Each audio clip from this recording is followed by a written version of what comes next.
10 वर्ष श्रीकांत शिंदे हे कल्याण लोकसभेमध्ये प्रचंड असं काम करतात.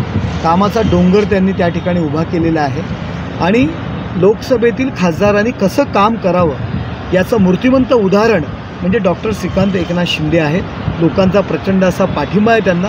मी माननीय उपमुख्यमंत्री देवेंद्र फडणवीस साहेब यांचं मी अभिनंदन करतो की त्यांनी त्यांची उमेदवारी जाहीर केलेली आहे आणि कल्याण बदलतं आहे याचं मूर्तिमंत उदाहरण म्हणजे डॉक्टर श्रीकांत एकनाथ शिंदे. भाजपच्या काही काल देखील त्यांनी एक बैठक घेतली होती. बैठकीमध्ये देखील सांगितलं होतं की श्रीकांत शिंदे यांचा प्रचार करणार नाही. काय सांगायला? भारतीय जनता पार्टीचा कुठल्याही पद्धतीने डॉक्टर श्रीकांत एकनाथ शिंदे साहेब यांना विरोध नाही आहे. उपमुख्यमंत्री देवेंद्र फडणवीस साहेब यांनीसुद्धा सांगितलं.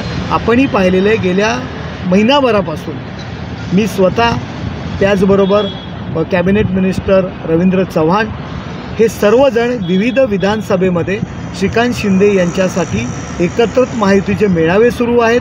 सर्व कार्यकर्ते सर्व पदाधिकारी त्या मेळाव्यांमध्ये सहभागी होत आहेत.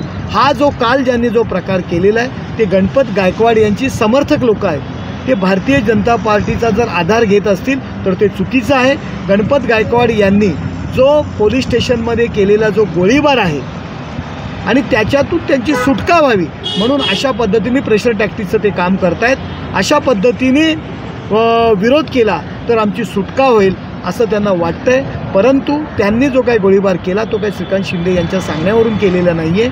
त्यांनी जे केलेलं आहे त्याची शिक्षा त्यांना होणार आहे. त्यासाठी अशा पद्धतीने श्रीकांत शिंदे यांच्यावरती टीका करणं योग्य नाही आहे आणि त्याकरता प्रेशर टॅक्टिक्स खेळण्याचं काम ती लोकं करत आहेत. भारतीय जनता पार्टीने कुठल्याही प्रकारे त्यांना पाठीशी घातलेलं नाही आहे आणि त्यांचा पाठिंबासुद्धा नाही आहे. सर, ठाण्याचा जो काही ठाण्याचा तिढा काय आहे?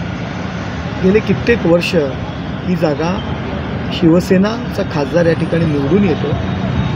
या ठिकाणी लोकांचा प्रचंड असा प्रतिसाद शिवसेनेला आहे, शिवसेनेच्या कामाला आहे. आम्ही सर्व महायुती म्हणून काम करतो. आपण पाहताय महाराष्ट्रातील एकमेव लोकसभा मतदारसंघ असेल की उमेदवार जाहीर न होता सर्व पक्षीय मेळावे, शिवसेना असेल, भाजप असेल, राष्ट्रवादी असेल, RP असेल, जोगेंद्र कवाडे गट असेल, सर्व पक्षीय मेळावे प्रत्येक विधानसभेमध्ये या ठिकाणी होत आहेत.